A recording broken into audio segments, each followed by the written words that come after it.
Bonjour à toutes et à tous. On va reprendre donc notre histoire qui est fortement une histoire diplomatique et militaire. Donc je rappelle, nous sommes à la période où le duc s'appelle Charles Emmanuel. On l'avait laissé dans un affrontement avec le roi de France Henri IV. Donc avec Henri IV, ça veut dire que ce sont les Bourbons qui maintenant sont à la tête de la France. Et Henri IV a envahi la Savoie en 1600.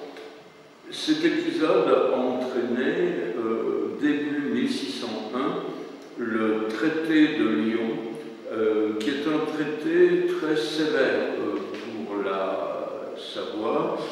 300 000 livres, 300 000 livres, cette époque, je rappelle, hein, c'est l'équivalent d'un troupeau de 7500 vaches, donc c'est énorme.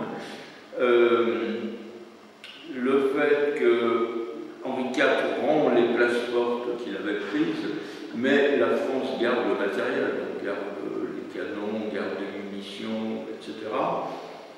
La seule concession, c'est le fait que maintenant la Savoie est assurée du marquisat de Salus, donc en Piémont, mais par contre, ce qui est le plus important dans ce traité de Lyon, c'est la perte définitive de la Bresse, du Bugey, du comté de Gex, du Val-Romais. Donc ça veut dire que la Savoie a perdu les pays de l'Ain, qui étaient quand même, on peut dire quelque part, l'évêché de Belay, c'est là où on a trouvé au début de cette histoire le frère d'Humbert. Donc ça veut dire qu'on est vraiment dans ce qu'on peut considérer comme le berceau. Donc un revers militaire, diplomatique grave. Charles Emmanuel, on l'a dit, c'est quelqu'un qui a de l'ambition. En soi, c'est pas mauvais, mais à condition que cette ambition soit quand même réaliste. Et il se lance très vite dans une deuxième opération qui va se révéler très hasardeuse. C'est la fameuse escalade de Genève. On est en décembre 1602. C'est un fiasco complet et qui va se terminer avec le traité de Saint-Julien, qui acte le fait que Genève échappe à la Savoie et qui crée même un certain nombre de conditions pour protéger Genève. Quand on regarde la suite de l'histoire, parce qu'une des particularités, c'est quand même le fait que Charles Emmanuel va avoir un règne qui est très long. Il aura un règne quasiment de 50 ans. Il manquait quelques semaines pour qu'il ait vraiment 50 ans.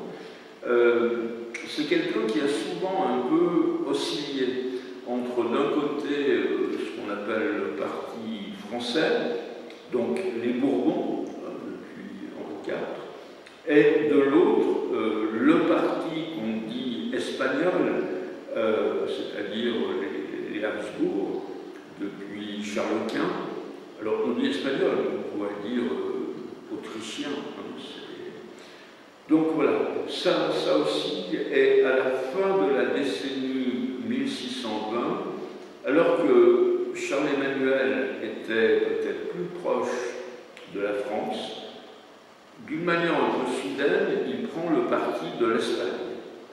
Et il y a une réaction qui est quasi immédiate, qui est la réaction de Louis XIII, donc Louis XIII, fils de Henri IV, et à la tête d'une troupe très nombreuse, une troupe bien aguerrie, il va envahir la Savoie. On est au mois de mai 1630 et donc on est au niveau de la troisième occupation troisième Louis XIII. C'est une période assez terrible parce que la Savoie, non seulement est occupée par les Français, mais c'est aussi une des périodes où va sévir, pas simplement en Savoie, mais quand en plus on est en période d'occupation, ça devient beaucoup plus important. On est à une période où sévit la peste noire, la peste bubonique. Et d'ailleurs, Charles-Emmanuel meurt durant cette campagne militaire en 1630, et donc c'est très probablement de la peste qu'il décède. C'est son fils, Victor Amédée Ier, qui va devoir affronter cette situation assez désastreuse. Alors, on est typiquement dans une situation qu'on qualifiait de situation de l'Ancien Régime. Alors, une situation de l'Ancien Régime, c'est quoi? C'est quand, en même temps, on a une épidémie, la peste, on a une invasion de troupes étrangères, en l'occurrence les Français, et on a, en même temps, une crise au niveau de la subsistance qui entraîne une crise alimentaire qui peut entraîner elle-même d'autres maladies, etc. Ça, on disait, c'est typique de l'Ancien Régime. Et dans une des prières importantes de l'Église, qui s'appelle la Litanie des Saints, il y avait une invocation qui disait « A fame peste et bello, liberanos domino ». Ça veut dire quoi? Ça veut dire « Seigneur, délivre-nous de la faim, de l'épidémie et de la guerre ». Pour bien montrer que très souvent ces trois choses-là étaient conjointes. Alors, petite parenthèse, il y a un moment où on a dit « ça c'est fini ». Ça c'est fini, ça peut arriver mais pas chez nous, parce qu'on est passé dans une autre société. Sauf que une épidémie, une guerre et des difficultés alimentaires parce qu'il y a une inflation et il commence à y avoir un peu moins de certains produits, à mon avis, ce n'est pas tout à fait fini. C'est-à-dire qu'on est peut-être contraint, peut-être qu'on va revenir ce qui était une situation caractéristique. Et il faut bien voir qu'on est dans une situation où on a des conséquences avec action en retour. C'est-à-dire que, bon, c'est un peu qui fait l'œuf, qui fait la poule, peu importe le point de départ, mais en tout cas, des soldats qui se déplacent. Ces soldats vivent dans des conditions d'hygiène assez précaires. Ça veut dire qu'ils sont le terreau privilégié pour qu'une épidémie puisse se développer. Et comme ils se déplacent, à mesure qu'ils vont se déplacer, l'épidémie va se déplacer avec eux. Ils arrivent quelque part. Qu'est-ce qu'ils font? Des réquisitions, parce qu'il faut qu'ils mangent et il faut que leurs bêtes puissent manger. Donc il faut de l'avoine pour les chevaux, etc. Il suffit que l'année précédente n'ait pas été une année formidable au niveau des récoltes, ça veut dire que très vite, il n'y a plus rien. Et donc, on voit comment la guerre, l'épidémie et la crise alimentaire sont tout à fait liées. Donc, on peut dire que de 1629 à 1631, et encore l'épidémie dans certains secteurs, on peut presque parler de 1632. Tout ça va donc se développer et il va falloir que, étant donné, donc, on l'a dit, Charles-Emmanuel est mort, il va falloir que Victor Amédée Ier négocie, et c'est le traité de Cherasco, qui est un traité de 1631. Vous avez, on est toujours donc, dans le livret 6, aux pages 26 et 27, vous avez des cartes qui peuvent vous aider. Alors, première chose, la Savoie doit renoncer à ses prétentions sur le marquisat du Montferrat. Donc vous le voyez sur la carte, c'est ce qui est en bleu. Vous avez comme point de repère surtout Asti, Turin. Donc on est en Piémont. Et ça veut dire que la Savoie n'a plus ce territoire, elle ne peut plus avoir de prétention sur ce territoire. C'est bien géographiquement piémontais, mais c'est la famille des Gonzague, qui sont ducs de Mantoue, qui vont gérer ce territoire. Et puis il y a une deuxième conséquence, la Savoie doit renoncer à Pignerol.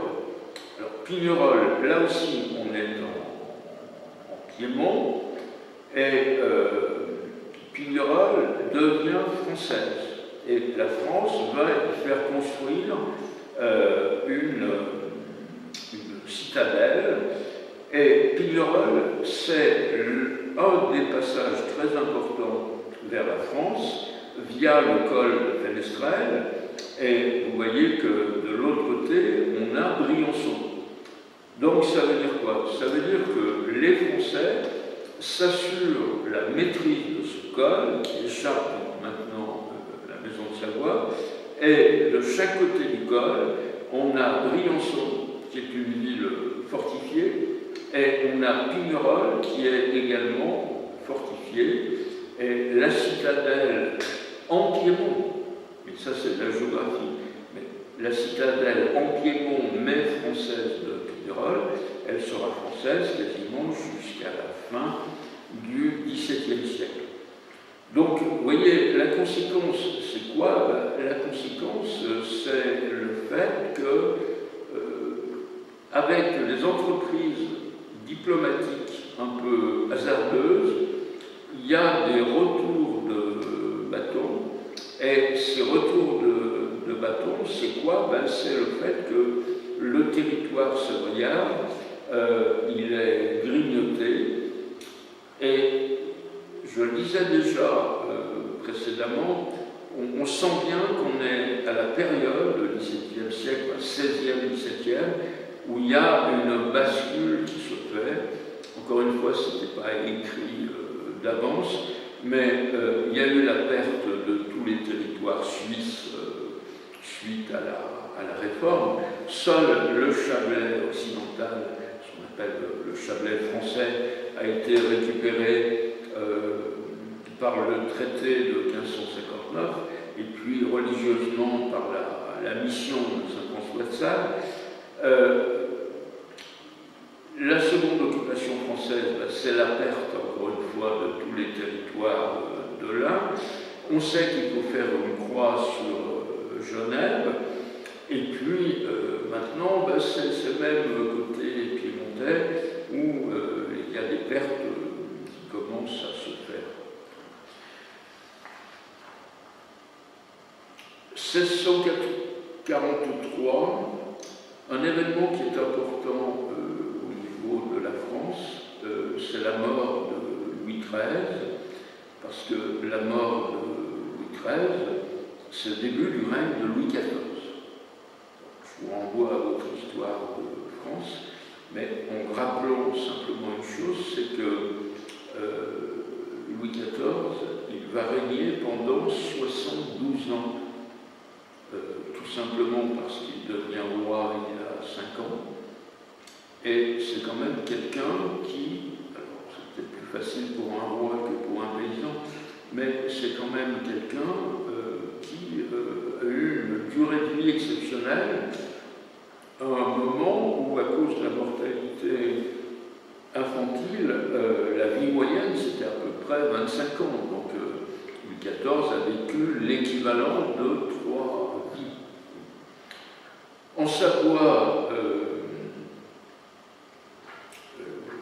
Victor Amédée Ier devient duc en 1630, à la mort de son père, et il va régner jusqu'en 1637.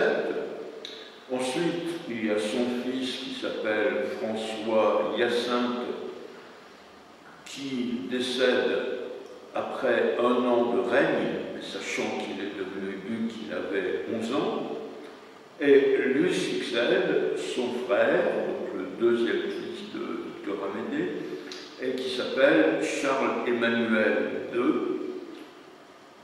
de 1638 à 1675. Ensuite, on va avoir son fils Victor Amédée II de 1675 à 1730, donc là encore, un très long règne. Et ça veut dire que Charles-Emmanuel II et Victor Amédée II vont être les deux interlocuteurs de Louis XIV. Durant cette période, la Savoie, a une attirance toute particulière, pas forcément pour la France, mais pour les Françaises.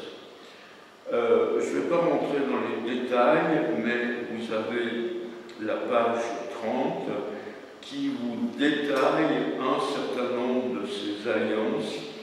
Victor Amédée Ier a épousé une Française, Charles-Emmanuel II épouse en première noce une Française, en deuxième noce une Savoie de Mour, mais qui se trouve être la petite fille d'Henri IV par sa mère, et Victor Amédée II épouse lui aussi une Française qui est une nièce de Louis XIV. J'entends déjà votre question, comment on peut se faire la guerre en permanence et se marier en permanence ensemble? Il y a une question qui tourne beaucoup dans les médias aujourd'hui, c'est est-ce qu'il faut parler avec Poutine? C'est peut-être quelque chose qui est de cet ordre-là. Ça veut dire qu'on sait très bien qu'il va y avoir la guerre, mais en même temps, quelque part, peut-être que ces mariages, c'était un moyen de faire en sorte que ce ne soit pas aussi catastrophique que cela aurait pu l'être. Le mariage, c'est un des outils de la diplomatie. Alors, j'en viens maintenant à ce qui va s'appeler la Ligue d'Augsbourg. On est en 1686 et Victor Amédée II est allié de la France. Ça veut dire qu'il est l'allié de son oncle par alliance qui est Louis XIV. Alors, c'est quoi la Ligue d'Augsbourg? C'est une alliance d'une grande partie de l'Europe contre la France de Louis XIV. Parce que Louis XIV, il est à ce moment-là au sommet de sa puissance, et cette puissance, qui est une puissance guerrière, dérange beaucoup.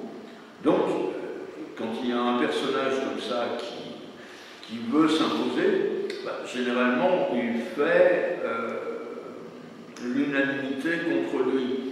Et puis, en plus, il ne faut pas oublier une chose, c'est que dans cette ligue, il y a un certain nombre de pays dans lesquels il y a des réformés, dans lesquels les souverains parfois sont eux-mêmes réformés. Il ne faut pas oublier que Louis XIV a eu une politique très dure contre les réformés, contre les protestants, si vous préférez. La révocation de l'édit de Nantes, qui est un édit de tolérance dans le cas, c'est quand même Louis XIV qui va procéder à cette révocation. Alors, qui est-ce qu'il y a dans cette ligue? Il y a le Saint-Empire, il y a l'Espagne, il y a la Suède, il y a la Bavière, la Saxe, le Danemark et l'Angleterre. Donc, vous allez colorier une carte de l'Europe et vous allez vous rendre compte que ça fait quand même pas mal. 1690, dans ce cadre, Louis XIV demande à Victor Amédée II d'envoyer 3 régiments de dragons, donc des gens à cheval, et 2000 soldats, 2000 fantassins, contre les Pays-Bas ou contre les Espagnols. Il a le choix. Il refuse. Donc il y a ce refus, et ce refus, c'est presque, voilà, ça vaut changement d'alliance. Et donc en octobre 1690, la Savoie, alliée jusque-là de la France, passe dans la Ligue d'Augsbourg. Et ce refus, vous connaissez l'histoire, ça devient un petit peu répétitif maintenant, ce refus, c'est la 4e occupation française de la Savoie. Alors, vous avez aimé François Ier, vous avez adoré Henri IV, vous avez connu le fils Louis XIII, maintenant vous avez Louis XIV. Et il va y avoir une bataille, qui est une bataille qui se déroule en Piémont, la bataille de Marsaglia. Et cette bataille, donc, on est en 1693, au mois d'octobre, et c'est une très sévère défaite pour les Savoyards, qui étaient alliés dans cette bataille aux Espagnols. Et le bilan est très lourd, 8000 morts ou blessés, et 2000 prisonniers pour les Hispano-Savoyards. Alors que les pertes françaises s'élèvent à moins de 2000 hommes, donc ça veut dire qu'on a quand même 5 fois plus de pertes de l'autre côté. Et c'est le même scénario qui va se dérouler à nouveau, c'est-à-dire qu'il y a un traité qui est signé à Turin en 1696, et ce traité, c'est pas un traité territorial. Alors on ne peut pas dire qu'on gagne du territoire, on en perd, etc. Mais c'est une sorte d'ultimatum fort qui oblige la Savoie à entrer de nouveau dans une alliance avec la France. On rappelle la Savoie à son alliance, j'allais presque dire, naturelle ou matrimoniale. On n'en a pas fini pour autant, parce que vous comprenez bien qu'il y a parfois des épisodes qui sont suscités par ce qui se passe localement, mais en même temps, il y a la politique européenne. Et la Savoie, je l'ai peut-être dit 10 000 fois, ça sera 10 000 une fois, la Savoie, c'est un pays européen. Donc ça veut dire quoi? Ça veut dire que ce qui se passe en Europe, ça a forcément des conséquences sur la Savoie. Alors, de 1701 à 1713, donc pendant 12 ans, il va y avoir une crise qui, ce qu'on appelle la guerre de succession d'Espagne. Alors, sur votre petit livret, à la page 33, il y a un arbre généalogique qui se trouve là. Alors, je suis désolé, il est en espagnol. Comme c'est des noms, je pense que vous n'aurez aucun problème. Il y a un personnage, alors il y a des personnages qui sont de couleur fuchsia, il y a des personnages qui sont de couleur bleue, et il y a des personnages qui sont de couleur violette. Ceux qui sont de couleur fuchsia, ce sont les Espagnols. Ceux qui sont de couleur bleue, ce sont les Français. Et ceux qui sont de couleur violette, ce sont les Autrichiens. Alors, une chose que l'on remarque, c'est qu'on a un Carlos II, Charles II. Charles II, il est roi d'Espagne. Et c'est le dernier des Habsbourg qui va régner sur l'Espagne. Pourquoi? Parce qu'il n'a pas de descendance. Il a 2 sœurs. Il a une sœur qui s'appelle Marie-Thérèse. Marie-Thérèse, c'est l'épouse de Louis XIV. Donc ça veut dire que par l'une de ses sœurs, il y a une alliance matrimoniale avec la France.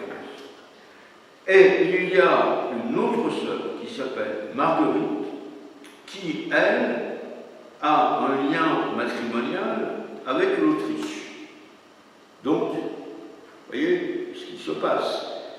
Il n'a pas d'enfant, il a 2 sœurs. Une sœur est devenue française par son mariage, une sœur est devenue autrichienne. Donc, on voit bien ce qui va se jouer. Ça veut dire qui va assurer cette succession en Espagne. Est-ce qu'il va y avoir une alliance Espagne-France, ou est-ce qu'on va rester dans l'alliance traditionnelle Espagne-Autriche? Et vous vous doutez bien que chaque parti a sa solution.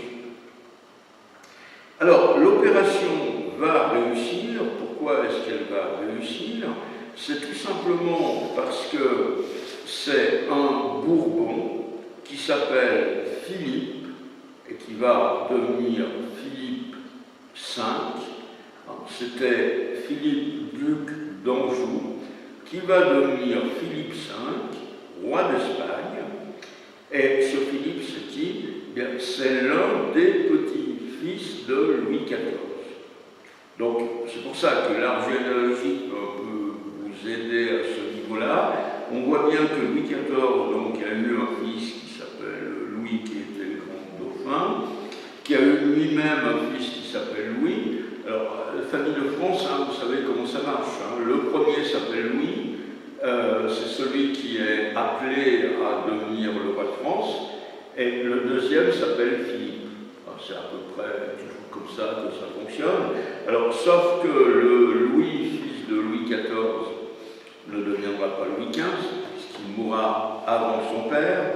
Le deuxième Louis, petit-fils de Louis XIV, ne deviendra pas Louis XV, parce qu'il va mourir avant son grand-père, et c'est ça, les 75 ans de règne. Et c'est l'arrière-petit-fils de Louis XIV qui devient Louis XV. Bon, pour l'instant, on est à notre Philippe, duc d'Anjou, qui devient donc Philippe V d'Espagne. Donc ça veut dire que les Bourbons ont mis la main sur l'Espagne. Et à partir de là, il y a deux camps. Hein. Il y a le camp français, il y a le camp autrichien. C'est assez classique. Et la Savoie, elle choisit le camp autrichien. Donc vous voyez, c'est un peu bizarre. On a l'impression que la Savoie, naturellement, devrait être dans le camp français. Et à chaque fois, on est plutôt du côté autrichien. Alors, entre parenthèses, c'est pas si bizarre que ça. Parce que, souvenez-vous de toute la période médiévale, la Savoie est quand même née du Saint-Empire. C'est quand même le Saint-Empire qui a récupéré le royaume de Bourgogne et qui a permis l'accession de la maison de Savoie. Donc, quelque part, il y a aussi quelque chose, une attirance un peu naturelle à ce niveau-là. Bon, mais quand vous choisissez ce camp, réponse immédiate, Louis XIV, 5e occupation française.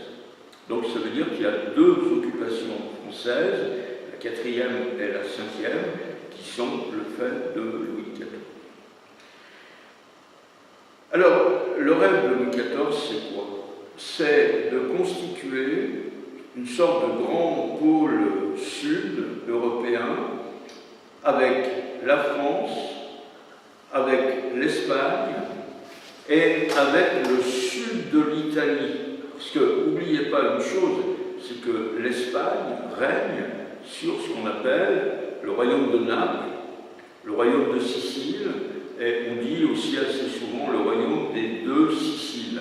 C'est-à-dire, c'est tout le sud de l'Italie, depuis Naples jusqu'à Calabre, plus l'île de la Sicile.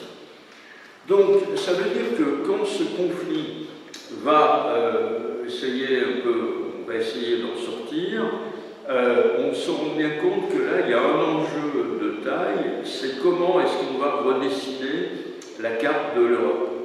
On prend acte qu'il va y avoir un Bourbon en Espagne, mais il faut faire en sorte qu'à aucun moment le Bourbon qui est en Espagne ne puisse devenir en même temps le Bourbon qui règne sur la France, ou inversement.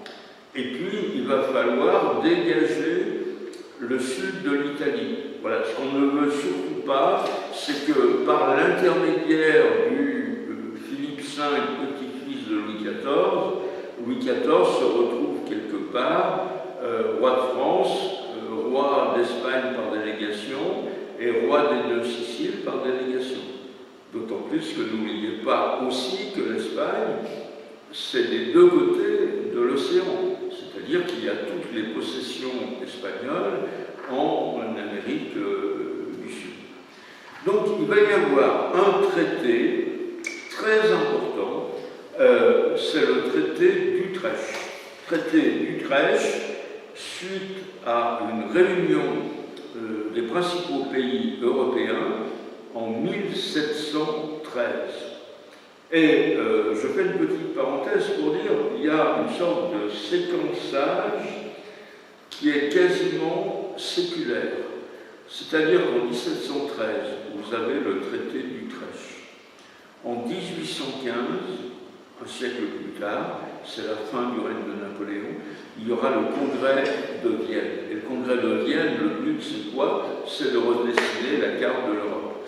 Et un siècle plus tard, en 1919, il y aura le traité de Versailles, dont le but est de redessiner la carte de l'Europe à la suite de la Première Guerre mondiale. Donc, vous voyez, on a l'impression qu'une fois tous les siècles, il y a nécessité de s'asseoir autour d'une table et puis de dire, bon, ben, voilà un peu comment se partage le gâteau, sachant que ce qui est important, c'est dans ce nouveau partage de ne laisser personne de côté. Et surtout de ne pas humilier, même s'il y a eu des défaites militaires. On sait très bien que le traité de Versailles, c'est un traité d'humiliation de l'Allemagne à la fin de la Première Guerre mondiale. Et le traité de Versailles, il est en grande partie responsable du fait que, exactement 20 ans plus tard, l'Europe est en guerre. Donc, le but, c'est quoi? C'est de dire, il faut essayer, on sait très bien que petit à petit, ça va se casser, ça va se désagréger, mais il faut essayer de trouver un équilibre qui dure le plus longtemps possible. Alors, traité d'Utrecht, c'est pas notre but, je ne vais pas rentrer dans tous les éléments.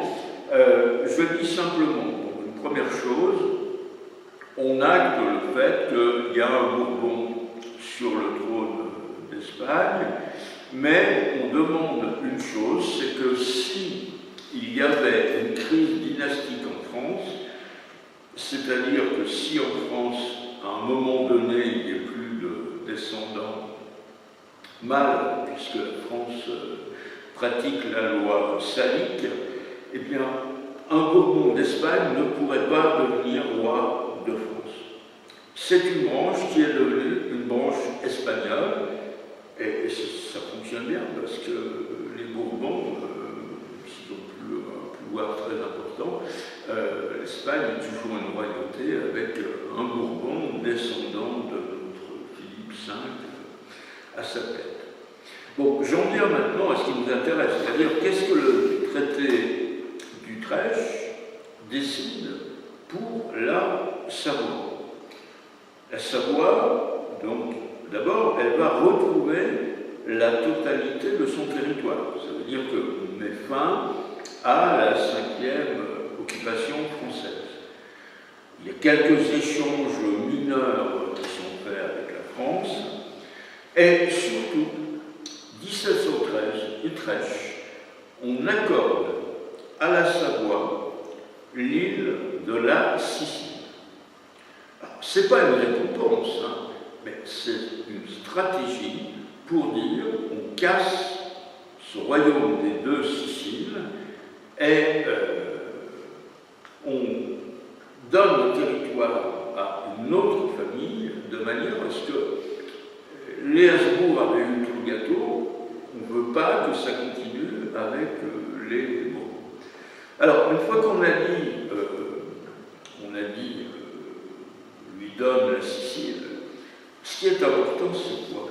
C'est que la Sicile, c'est un royaume. Donc, quand on a la Sicile, eh bien, on devient roi. Donc, ces gens qu'on qu'on a connus sans titre, qu'on a vu devenir des comtes, qui sont devenus des ducs, maintenant ils vont pouvoir porter le titre de roi de Sicile. Donc ça veut dire que quand on va décliner leur titre, on dira roi de Sicile, duc de Savoie, prince de Piémont, puis après ils peuvent continuer, ils peuvent dire comte de Maurienne, ils peuvent dire duc d'Ost, ils peuvent, etc. Mais le premier titre maintenant, c'est le titre de roi de Sicile. Alors, si vous regardez la carte qui est page 35, ça veut dire que, à la sortie du traité d'Utrecht, on a deux royaumes qui sont séparés. On a le royaume de Naples, donc c'est tout le sud de l'Italie, au sud des États du Pape, et on a le royaume de Sicile. Jusque-là, c'était des royaumes qui étaient unifiés. Et le royaume de Naples, ce sont les Habsbourg qui vont l'avoir. Et les Habsbourg, on leur donne aussi l'île de la Sardaigne. Donc c'est un peu compliqué, vous voyez, ça veut dire qu'ils ont le sud de l'Italie, ils ont l'île de la Sardaigne, et la maison de Savoie, qui est plutôt au nord de l'Italie, elle a la Sicile à l'extrémité du royaume de Naples. Donc il y avait quelque chose qui n'était peut-être pas très logique, mais bon, c'est quand même une cerise extraordinaire. Hein. On est occupé par les Français pour la 5e fois, et à la fin du match, on a un territoire, si vous regardez page 37, j'ai essayé, et je pense que je suis bon à ce niveau-là, de vous mettre les deux bouts de carte à la même échelle. Donc vous avez à gauche en vert tout ce qui est en vert sombre, hein, c'est-à-dire qui est défini comme le duché de Savoie, avec le marquisat de Sanus, donc on l'a récupéré en 1601, avec donc sans le Montferrat qui est en bleu, et puis dessous vous avez Gênes qui est en vert clair, mais ça c'est pas savoyard pour l'instant. Donc si vous prenez la partie qui est en vert sombre et que vous mettez, on regarde le royaume de Sicile, la superficie de l'île de la Sicile, ça veut dire quoi? Ça veut dire que ça double l'étendue territoriale du territoire de la Savoie. Ça veut dire aussi que c'est un territoire qui est très riche. La Sicile a perdu de cette richesse, mais au cours de l'histoire, la Sicile a été très riche. On produisait très nombreuses céréales, du blé, de l'orge, de l'avoine.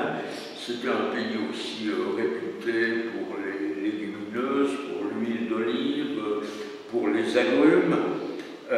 Donc vous voyez toutes ces plantes un peu emblématiques du milieu méditerranéen, les oliviers, la vigne. Et puis, une des activités traditionnelles de la Sicile, c'est la pêche. Hein, c'est une île, donc voilà. Et en plus, donc, je dis bien, c'est un titre royal. Donc, ce qui veut dire que Victor Amédée II, hein, comme Amédée VIII avait été le dernier comte et le premier duc, Victor Amédée II, c'est le dernier duc et le premier roi de la ligne. Donc, ça veut dire que, même si le traité d'Utrecht, en gros, a fixé les choses, il y a toujours des ajustements qui peuvent se faire. C'est très rare qu'à la suite d'un traité principal, il n'y ait pas, dans les années qui suivent, des traités annexes.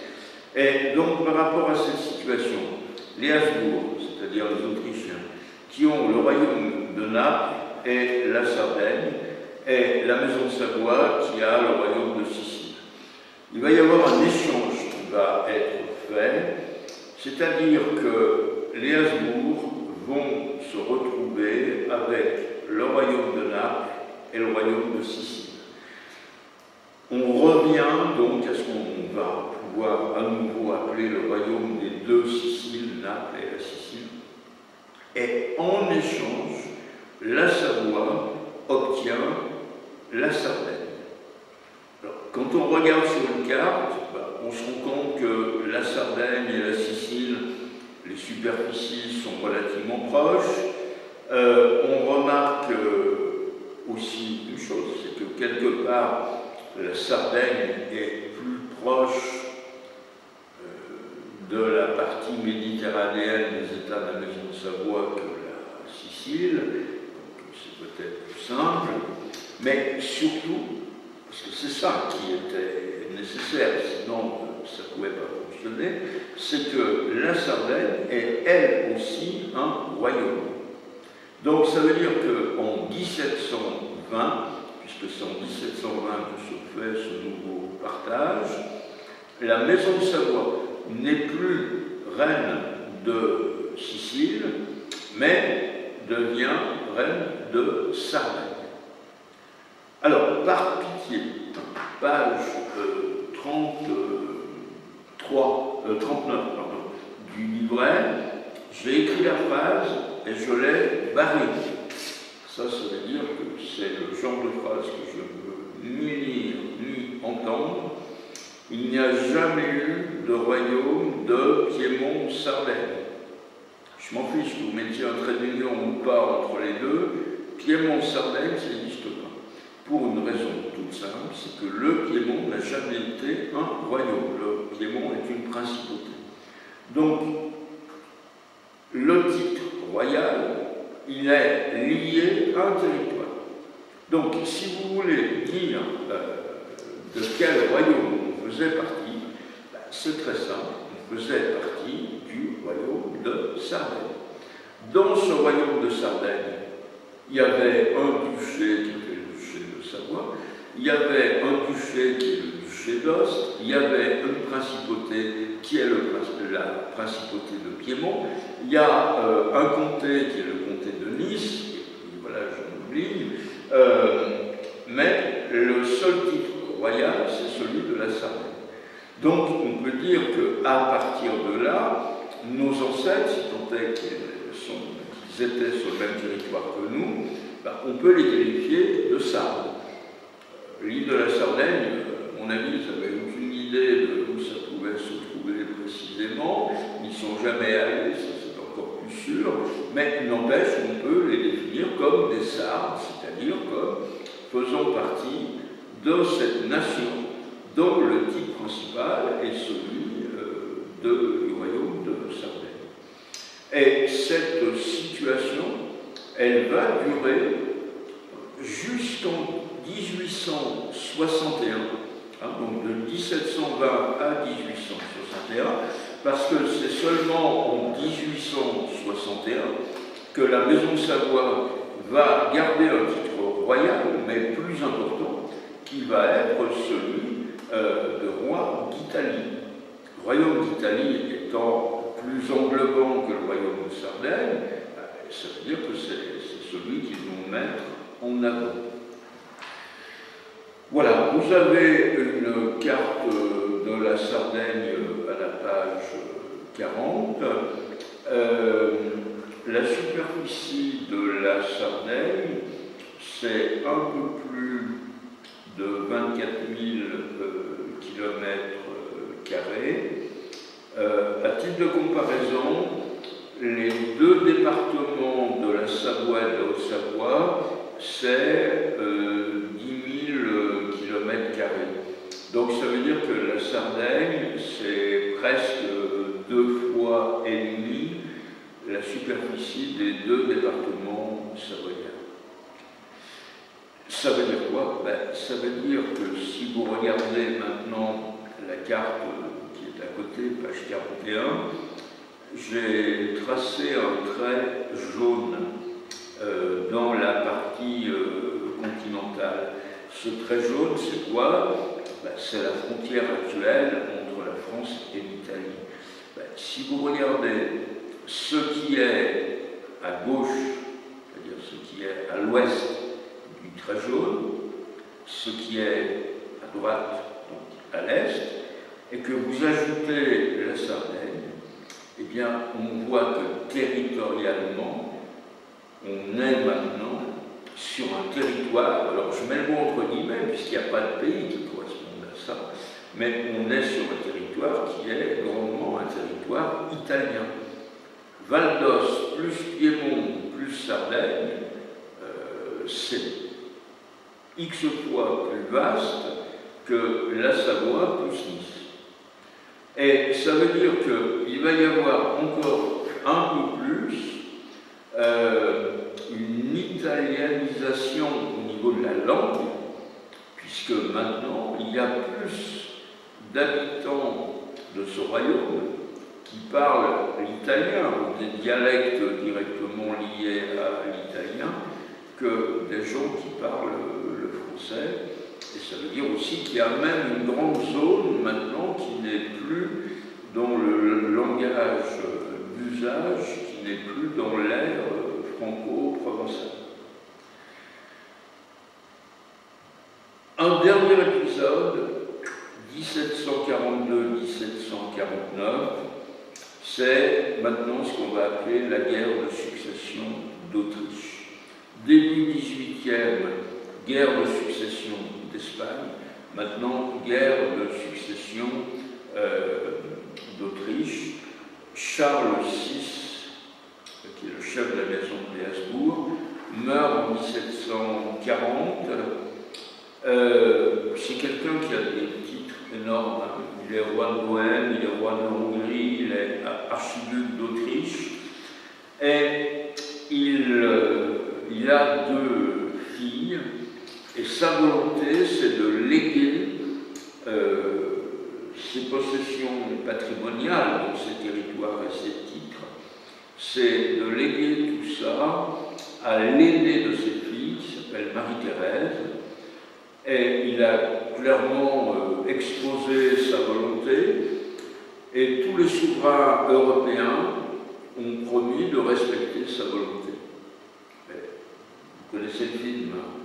On respecte la volonté de quelqu'un tant qu'il est vivant. C'est-à-dire qu'au moment de la mort, il va y avoir un rejet de Marie-Thérèse, et en particulier, il va y avoir un rejet de Marie-Thérèse par les électeurs du Saint-Empire. Et puis, il y a un jeune roi qui commence à faire parler de lui, c'est Frédéric II. Ça veut dire que là, il y a une bascule qui commence à se faire. Frédéric II, c'est qui? C'est le roi de Prusse. Donc ça veut dire que si le royaume de Prusse commence à faire parler de lui, on est dans ce basculement qui aboutira in fine à la marginalisation de l'Autriche et à ce pays nouveau qui est l'Allemagne, qui va prendre une très grande place. Bon, scénario classique, hein. On a deux coalitions. D'un côté, ceux qui sont contre Marie-Thérèse et de l'autre, les pro-autrichiens. Charles-Emmanuel III, qui est le fils de Victor-Emmanuel II, donc qui est le deuxième roi savoyard de Sardaigne, renverse ses alliances au profit de l'Autriche contre la France. Scénario classique, mais il y a un moment où la coalition devient tendue et on a l'impression que le mouvement des Savoyards, c'est toujours quitter la France pour aller du côté de l'Autriche à ce moment-là. Donc, qu'est-ce qui va se passer? Eh bien, nous sommes à la fin de 1742. On pourrait presque dire que c'est la 6e occupation française. Sauf que ça ne porte pas ce nom-là. Pourquoi? Tout simplement parce que les Français sont alliés aux Espagnols, puisque c'est des Bourbons dans les deux cas, et les Espagnols ont des troupes très importantes qui sont localisées à cette époque dans le Milanais. Et donc, Louis XV est mort, Louis XV va demander à ses alliés espagnols, qui sont dans le Milanais, puisqu'ils ne sont pas loin, de venir occuper la Savoie. Donc c'est pour ça que 1742-49, le terme qu'on utilise, on dit aujourd'hui, c'est l'occupation espagnole de la Savoie. Mais encore une fois, les Espagnols sont là parce qu'ils ont été mandatés par la France. Donc, quelque part, c'est bien encore une occupation française. Les occupations de Louis XIV avaient été dures. Celle-ci va être très dure. Elle va être très dure parce que ce n'est pas seulement des batailles militaires, mais c'est vraiment une occupation du territoire. Il va y avoir des pillages très nombreux. Et il y a eu, c'est difficile de répertorier ça, mais il y a eu ce qu'aujourd'hui on pourrait qualifier de crimes contre l'humanité, enfin au moins des crimes de guerre, c'est-à-dire des civils qui ont été attaqués sans raison vraiment fondée. Et il y a un nombre assez incroyable de viols qui sont commis. Si vous avez la curiosité d'aller vous balader dans les actes de catholicité, c'est-à-dire que là où on enregistre entre autres les baptêmes, vous vous rendez compte que durant cette période, il y a un nombre incroyable d'enfants qui naissent de pères inconnus. On se doute que le père inconnu, c'est un soldat espagnol. Et puis il va y avoir beaucoup d'exactions qui vont être commises. C'est une époque où le château de Chambéry va être en partie incendié. Alors, il y a simplement une chose dont il faut rapidement dire deux mots. Cette chose, c'est quoi? C'est une bataille qui d'ailleurs est commémorée chaque année, c'est ce qu'on appelle la bataille de l'Assiette. Alors, on n'est pas très loin de Briançon. À la page 43, vous avez une petite carte. J'ai mis un cercle jaune. Au milieu du cercle jaune, vous avez l'assiette. Donc vous voyez que c'est en Piémont, hein, c'est sur le territoire du royaume de Sardaigne. Et là, c'est une bataille qui va opposer non pas les Savoyards aux Espagnols, mais les Savoyards aux Français. Parce que les Français voulaient entrer en Piémont.